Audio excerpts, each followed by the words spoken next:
culturelle et sportive aujourd'hui. Ah oui, très sportive, parce qu'une seule photo, hélas, occupe les pages magazines de vos journaux, celle de Johan Cruyff, footballeur légendaire. Cruyff, en fait. Ou si vous voulez, Cruyff, en vrai Cruyff. Cruyff. Footballeur légendaire des années 70, ancien capitaine de l'Ajax d'Amsterdam et de l'équipe nationale néerlandaise. Vous allez voir pêle-mêle l'équipe, bien sûr, mais aussi Libération, Le Figaro, La Croix, Les Échos, et j'en passe. Souvent, sa photo est même en couverture des journaux. Il est pourtant moins connu des non-amateurs de sport que Platini, Pelé ou Maradona, mais le nombre de pages consacrées à la mort de Johan Cruyff donc, est vraiment impressionnant.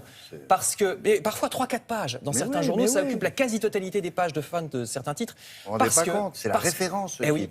Mais si, justement, je me rends compte parce qu'il était le footballeur, le prototype du footballeur intelligent qui savait parler intelligemment au football, du football. Il y en avait deux comme ça, il y avait lui et Beckenbauer. Et il n'utilisait pas, par exemple, un jargon incompréhensible. Il ne faisait pas non plus 3 fautes de grammaire par phrase. Chacun se reconnaîtra. Au minimum. Méchant. Minimum. Chacun se reconnaîtra ou pas. Donc, lui, il était le fils d'un vendeur de fruits et d'une femme de ménage qui nettoyait les vestiaires de l'Ajax d'Amsterdam, justement. Voilà. Il est né à 300 mètres de là. Lui-même, plutôt petit et malingre, se casse la figure et se blesse souvent sur les pavés des rues d'Amsterdam quand il joue dans la rue. Ça m'a forcé à être un bon technicien du ballon, dit-il, quand j'en ai eu marre de me faire mettre par terre par des plus grands que moi sur les pavés qui écorchent les genoux.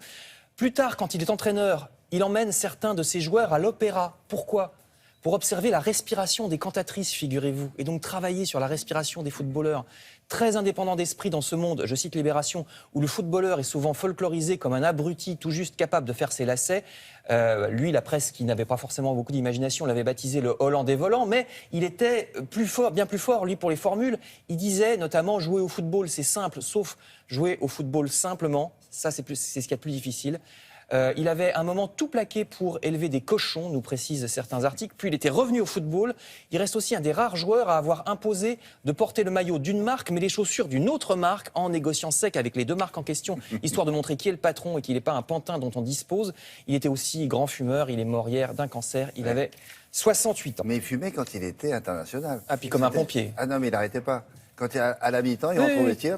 Ah oui, d'accord. Alors tout le monde, alors c'est pas une, Non. c'est pas un bon exemple. La preuve. Ah bah la preuve, 68 ans. 68 ans, voilà. Autre personnalité pour laquelle on s'inquiète, il s'agit de Juliette Gréco. Elle chantera pas ce soir à Sausheim dans le Haut-Rhin comme prévu parce qu'elle a été hospitalisée après un malaise, nous dit le Parisien aujourd'hui en France.